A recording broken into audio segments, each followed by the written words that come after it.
Hello everyone. In this lecture 33, we will understand what is waste type and its configuration. There are total 3 subtopics in this lecture. The first one is what is primary and secondary waste type. The second topic is what is model and custom waste type. And the third topic is how to configure the waste type, which I will show you practically. Now, what is waste type? Payment or deduction data is stored in waste type. So waste type basically stores the amount or number or unit which can be a payment to the employee, or it can be a deduction from the employee's paycheck. Now, there are 2 prime categories of waste types in SAP. What are those 2 prime categories? The first one is primary, or in other words, master waste types. The second one is secondary or technical waste types. So these are the 2 prime categories of waste types. Now let's understand what is primary waste type. The primary waste type is again divided into the following types. What are those types? Dialog waste type and time waste type. Now let's understand what is dialog waste type. These are the waste types that a user can enter online in the info type, meaning a user can directly go to the info type and enter the waste type. Any waste type which you can directly enter into the info type is called as a dialog waste type. So user can maintain this info type during HR master data maintenance through the transaction code PA30. What are the payroll related info types? Info type basic pay, which is info type 8, which you are aware of. This is one of the payroll related info type. Now, there are some other payroll related info types, such as additional payments. What is additional payments? This is info type 15. What does this info type store? This info type store additional payment, like not regular payment but additional, like the company wants to give a bonus to you once a year. So that kind of payment can be stored in this info type. Now, there is one more info type called as recurring payments and deductions, which is info type 14. What is the purpose of this info type? The purpose of this info type is to either pay the employee every period recurring, like your company wants to pay you $10 or $20 every month or every 2 months. This is recurring payment. Similarly, you must have taken loan from the company. Now the company wants to get the loan back from you. So they will deduct some amount from you every paycheck, like it could be every 2 months, every 3 months. So this is recurring payments and deductions. So this was the dialog waste types. Now what is time waste types? Time waste types are created by the system once the time evaluation is completed. If you recall my class time management, I used the term time evaluation. Time evaluation is a program which is used in time management, which runs automatically every night when you set this as an automated job. So what does this time evaluation do? What it do is, it will basically create the time waste types as well as it creates the absence quota. So these are the time waste types. These cannot be entered by user directly in the info type because these are generated by the system. This occurs during the time evaluation via a time waste type selection. So there is a separate process in the system how these time waste types are created. Example, overtime bonus 50% waste type. So you are defining some conditions in the system so that system will create the time waste types. These are time management related waste types. So these cannot be entered online, meaning the user cannot directly go in the info type and maintain this waste type. Now these were the 2 types of primary waste type. Now let us go and see what is secondary or technical waste type. So if you see, technical or secondary waste types these are also system generated and you cannot enter it online. Instead, they are created during payroll run. Secondary waste types are also used as a container to accumulate several other waste types or to store waste type information on a temporary basis. The technical names of the secondary waste types begin with a slash. For example, slash 560, this is net pay. Slash 101, this is for total gross amount. So any waste type that starts with slash, that waste type is a technical or secondary waste type. These are created by the system during the payroll run. Why? Because sometimes like the system has generated a waste type, some amount. Now still there is some calculation pending for that waste type. So the system is looking a place to store this particular waste type and then use it further in the calculation. So these secondary waste types are also used as a container to accumulate the waste types or to store the waste type for temporary basis. Because again the payroll will pick up from that bucket and again process in further steps. So this is the technical waste type. So I hope you are basically clear what is primary and what is secondary waste type. Now let us understand what is model and custom waste type. Model waste types are the standard waste types that SAP has provided and you should never change their characteristics because those are the standard waste types. If you change any characteristic, then that particular standard waste type, wherever it is being used, all the things will be impacted. So you should never touch, I would say never change the characteristic of the model waste type. But if you want to create your own waste type for your own purposes, then SAP has given an option to create custom waste type by copying the model waste type which is delivered by SAP. So you cannot change the characteristic of model waste type. However, you can copy that model waste type and create your own custom waste type. Now, this topic, the third one is configuration of waste type. So you know what is base type. Now you have a requirement to create a custom base type. So below are the steps to create the base type. You can create the base type using the transaction code OH11, and also I will show you how to navigate through the navigation path. So when you copy a model base type and create a custom base type, all these tables will be updated. What do you mean? It means, see, I am taking a model base type which is delivered by SAP. Now I am basically using that particular model base type and creating my base type, custom base type. So what SAP is doing, it is updating all those tables where the model base type was there, and it is also updating basically your custom base type. Model base type is already there, but whatever the custom base type you are creating, these tables will get updated with your custom base type, because you are copying a model base type. So all the characteristics of the model base type will also get copied to your custom base type, because you are making a Xerox copy of the model base type. So everything what was there in the original base type will get copied to your base type. Now you can go on each of the table if you want to change the characteristic, if you want to change something, you can do for your custom base type. SAP has permitted that, but SAP has not permitted you to change the model base type characteristics. So that's the reason why SAP has provided you an option to copy the model base type and create a custom base type. When you create the custom base type, these tables will get updated. Then you can go, and if you want to change the characteristics of your base type, you can go and change it. So this is the configuration of base types. So once the base type is created, you have to configure some of the following steps. Like you have to enter the description of the base type, you have to check the characteristic of the base type, you have to permit the base type. Permit in the sense, like, for example, there is a bonus base type. Is it permissible for every employee in the company? No. Even in my company, I am not permitted for bonus base type, because it is a reason, because the company doesn't want to give a bonus to my level of work. But for my colleague, he is getting a bonus base type. Reason, because he is belonging to a different employee subgroup and belonging to a different employee subgroup. So in the system, you can also permit the base type, like a particular bonus base type or some other base type which employees are eligible for that. That you can also set in the configuration. And see where to configure this base type. If you see the configuration navigation path, it is saying just go all the way down to personal management. In the personal management, you go to personal administration, and in the personal administration, you go to basically the payroll data, because this is the payroll data, right? This is the payroll data. Under the payroll data, you see basic pay. Why? Because you are configuring this base types for info type 8, right? You are configuring this for the info type 8. Now let us go and create the base type. Before even I create the base type, let me tell you, like, this section is only for the basic pay, right? This section is only for the basic pay. If at all you want to create the base type for, like I told you, there is info type 15 additional payments. If you want to create any base type for that info type, then you have to go and select this particular IMG node and create the base type. So every section here has its own base type to be created. So now it's not like that the base type which you are creating in the basic pay will be reflected in the additional payments. No, never. Each info type has its own set of base types. So let me again log in back. So this session got killed. Okay. So I'm logging back here. Okay. I put SPRO to go to the configuration. I'm going to the reference IMG. I'm going to personal management. I'm expanding this. Going to administration. Expanding this. Going to payroll data. Now payroll data will have all the payroll related info type configuration, like basic pay. This is for info type 8. Additional payment. If you open the payment, the base type which you are configuring here is basically for additional payments, which is info type 15. At this moment we are focusing on info type 8. So let us open this node here and go to base type. Now I am expanding this. Concentrate on this particular section, because base type creation is very important even in the real-time projects. And if you are a beginner, if you are learning SAP HR, so this concept is really important for you. So I expanded basic pay. I went to base types. This is the area where the base type will be created. Now, first thing, what is it? Create base type catalog. Means SAP has provided you a catalog of model base type. I told you in the slide, there are some standard base types which you can use and copy your custom base type. Let us see how. So I am basically executing this. This screen comes up. It is telling please choose a method. I am telling the system I want to use a copy method, because I want to copy the model base type. Hit enter. This screen will come. See, it is showing info type 8 basic pay.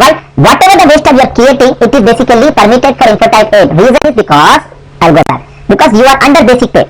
So that is the reason why I told you whatever the base type you are creating here are only belonging to this particular info type 8. Now let's create the custom base type. I am searching which base type I should select from the model. Okay, oh yeah, this base type, it's looks similar to what I am trying to create. So this is custom, this is the model waste type. Now I want to create a custom waste type. So if you see this column, original waste type. This is the model waste type. It's the original waste type. This column, if you see, it is the customizing waste type. This column is custom waste type. Now you enter some number 8009 and give a name like Zenith salary, I would say wage type. Something you need to give a name. And this is the short text. This short text, whatever you are giving here, Zenith salary wage type, this short text will appear on the payslip. So this short text is always used when you want to show this on the payslip, because if the employer want to see, okay, what is this amount, then he will know, oh, this is my wage salary. Okay, so that is the indication on the payslip. So this is the short text, this is a long text. So now once you enter the custom wage type number, after entering the custom wage type number, you are giving basically a text which is a long text, and also you are giving a short text. Now the second step here is make sure the test run is activated, because you are not creating a waste type at this moment. You want to first check when you basically copy the model waste type into custom waste type, are there any errors coming or not. So you want to first test it. So after giving the number, description, short text, what I am doing, I am telling copy. Why? I want to copy this waste type to this waste type. I want to copy this M010 to 8009. So I am telling the system copy. And I want to keep this test run activated, because I want to see if there are any errors. Let us see. I am clicking on copy. When I click on copy, it says errors 0. Great, there are no errors. And secondly, if you see, these tables will be updated, because you have copied the model waste type, right? So all the tables where the model waste types were stored, those characteristics will be copied to your custom waste types. So all these tables will be updated for the custom waste types. You can go and verify. Now, when you see the errors are 0, now go back and then remove the test run from here, because now you actually want to create the custom waste type. Now again go and copy, because previously when you copied, it was test run. Now this is without test run, means you are actually creating a custom waste type. Now I hit the copy here. Again, at this point, the system is prompting a request, because during the test run, this box prompt didn't came, because that was a test run. But now we are actually creating a waste type, it is coming as a prompt. I hit enter. Again that screen will come where you see the errors are 0. Great, you have created a waste type successfully. Now go back and then say, okay, I want to exit, because I have created my waste type. Perfect. I exit. Now you have created a waste type. Now there are some steps you need to follow, and also make sure whether the waste type is properly created or not. Let's go one by one. After creating a waste type, you want to see whether this waste type has been basically created for this basic pay or not, because we are creating this waste type for info type 8, right? Now go and click this node which is check waste type group basic pay. I am clicking on this. Now you see here waste type group is 8, which is info type basic pay. Search for your waste type, which is basically 8009. Oh yes, great, it is showing up. It means it's successful. Now go back.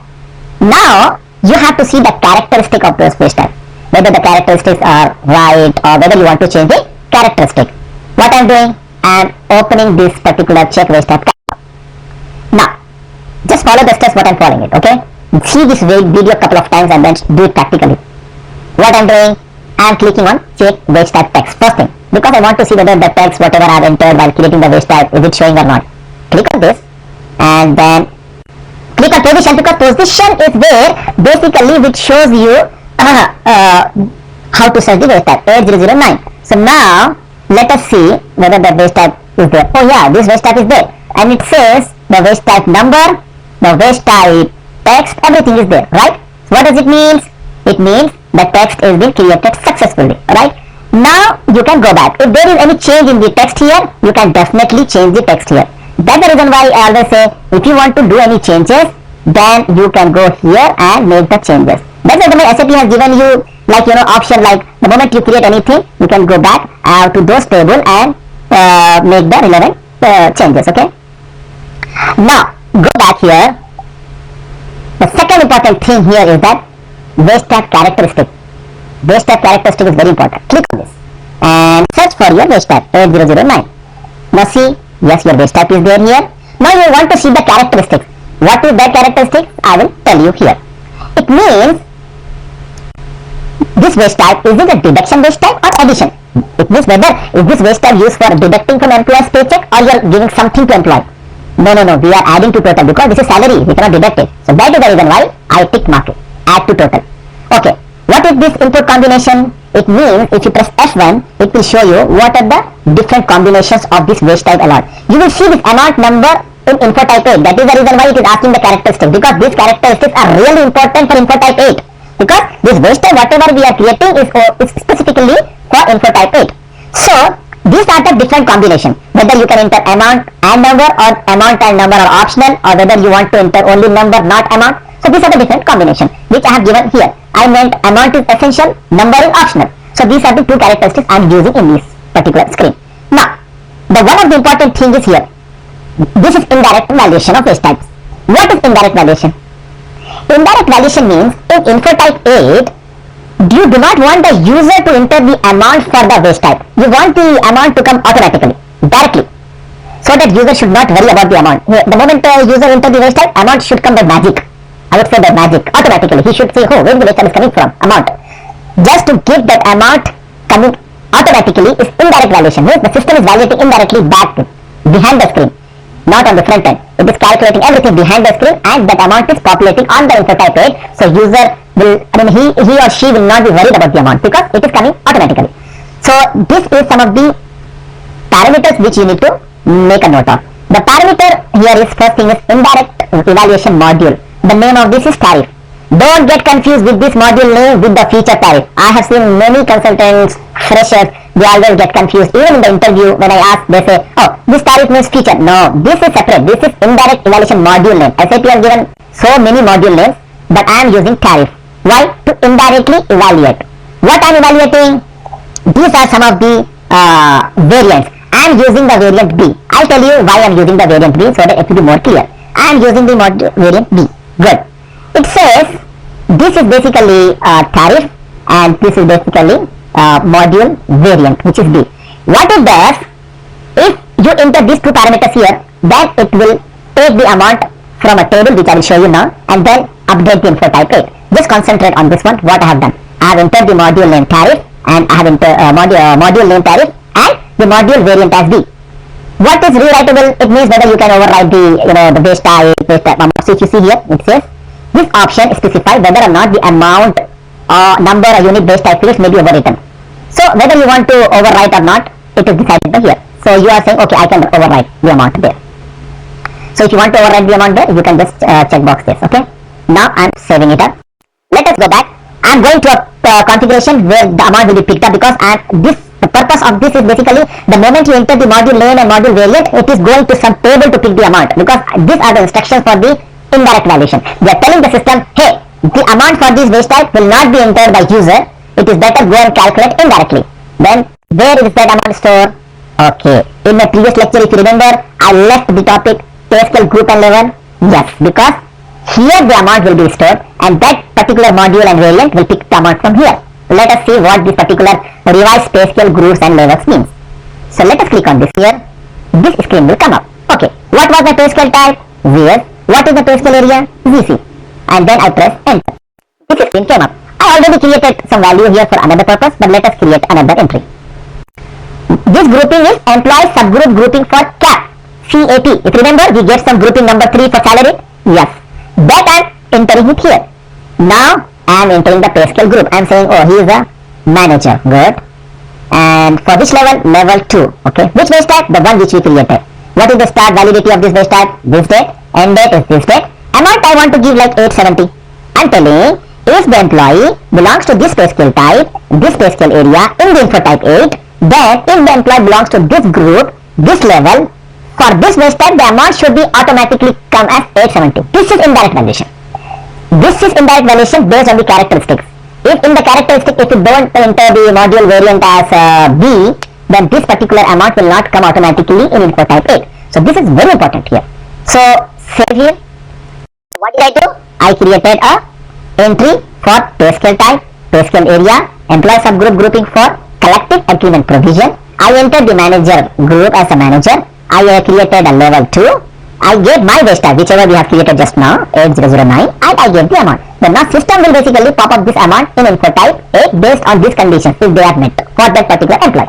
Now let us go back. Now, most of the configuration of base type is done. But there are 2-3 things left, and I would really like to focus on those. See, now you have created the waste type. The most important thing is here, you have to permit that waste type to that particular group of employees. If you don't permit the waste type, system will not know whether this waste type is permitted for hourly or salary, right? We have not told the system like is it permitted or not. So let us now permit the waste type for the employee subgroups and personal subarea. Meaning, whatever the waste type we have created just now, we want to permit to the employee subgroup as well as for the personal subarea. So here we are grouping it. So you remember grouping in the sense we are basically maintaining a number of the group. So let's click on this employee subgroup for the primary waste type. I am clicking this one. It is asking me the country. Then fine. Now let us search our employee group. Here is my employee group, employee subgroup. I am just giving a number 9. I am giving a number 9. Meaning whichever employee subgroup belonging to number 9, I want to use it for my waste type, which is 8009. So this is just a grouping number I am giving it for my groups to identify. So I have given number 9. Just remember this. What I have done? I have grouped my employee subgroups to a number which is 9. Now I go to personal subareas for my waste type. I am telling, okay, which personal subareas my waste type should be allowed. So I am telling, oh yes, this personal subareas I am giving number 9, 9. So I am giving the number 9, 9. This is just a number, you can give any number. So I am saying, what I have done? I have basically given a grouping number for my employee subgroups and personal subarea. Now you are going to this note. So sometimes you have to come back here because that's what the configuration plays sometime logic here. But once you practice 2-3 times, then it's very easy. So now click on this, not this one, sorry, this one. Define waste type permissibility for your grouping. Did we get the waste type number here? No. We haven't given the waste type number here. We just grouped our employee subgroups and personal subareas. We have not given the waste type number yet. This is the place where we want to permit our waste type. What is our waste type? 8009. Good. See, now select this waste type, go to details, remove this one. I will tell you what this one means so that it will be clear. Initial screen will be this one. Now, do you remember what is our grouping? Number 9, right? Yes. Now, what are the different values here? One means waste type permissible. Waste type for employee subgroup grouping permissible, meaning that you want this waste type to be permitted for this grouping number 9, which is basically, I think there are 2 employee subgroups, and we grouped to number 9. So you are telling the system, hey, whatever the waste type I have created is permitted to this group. That is the reason why you are entering number 1 for this group. 1 means permitted. Similarly, you have also grouped personal subarea to a number 9. Here also you are giving a number 1. So what does this screen shows? You are permitting your waste type to the employee subgroup grouping and personal subarea grouping. You are permitting the waste type to a grouping. It means whatever the personal subareas are in this group will have they are eligible for this waste type, and similarly whatever the employee subgroup group you have assigned to this grouping 9 are eligible for this waste type. Now this basically ends our configuration of the waste type for info type 8. Almost like I would say 70% of the configuration is done. So what have we done? Let us just give a recall of what we have done. We first clicked on this create waste type catalog. So in this step what we did, we copied the model waste type and then created the custom waste type. Right? This is the first step. We created we copied the model waste type and then created the custom waste type. And then in the second node, we went to this and checked whether our waste type, whatever we have created, is it showing for the info type 8 group. If it is showing, good. Then you go there here and say, okay, let me see the text of the waste type. If you want to change the text, you can very well go and change the text here. Now, after this, we went to the check waste type characteristics, where basically we have given the characteristic of the waste type, whether it is addition or subtraction. I mean, whether you are paying to the employee or you are deducting from the employee. And the most important in the characteristics is indirect valuation. Indirect valuation means the user is not entering the amount in the info type page. System will calculate automatically. For that purpose, we went to this particular node called revise pay scale groups and level, where we have defined for which group and level what amount should be automatically calculated. After completing that, we gave the permissibility of the waste type to the employee subgroups, so that whatever the waste type you have created, you want to make sure is it permitted to the right subgroup. Similarly, you have also permitted your waste type for the personal subareas. And then you went to this node and gave the number indicator 1 so that it is permitted. So if you go back to the video, okay, you will understand because this will take a practice actually. Now, double the configuration. Let's go to info type 8, okay. So I would say /OTA30. I am going to info type 8. Let me pick up my number 50062. This was my employee number. Now I am going to info type 8. Info type 8. Perfect. Now I'm going to click create. Let's go and click create. This screen came up. Now you see pay scale type and pay scale area are defaulted because in my previous lecture I told you that because of the feature tariff, the pay scale type and pay scale area can be defaulted, which it is defaulting here. That is right. Now what is the pay scale group? Pay scale group, see, it is showing there are two groups which are created. Let us pick up this one, manager L2. So group is manager and level is L2, which it automatically came up. Now let us test the indirect valuation. For which wage type? 8009. You can also select the wage type from here. Now just focus on the screen. I am not entering the amount. I don't want to enter the amount. I want the system to calculate the amount right away because I have given the characteristic of the wage type as module name tariff and the module variant B. Because of those two parameters, the system will go and pick up that amount which I have configured during creation of pay scale group and level. Let's hit enter and press enter. In this particular warning information message will come. Ignore it.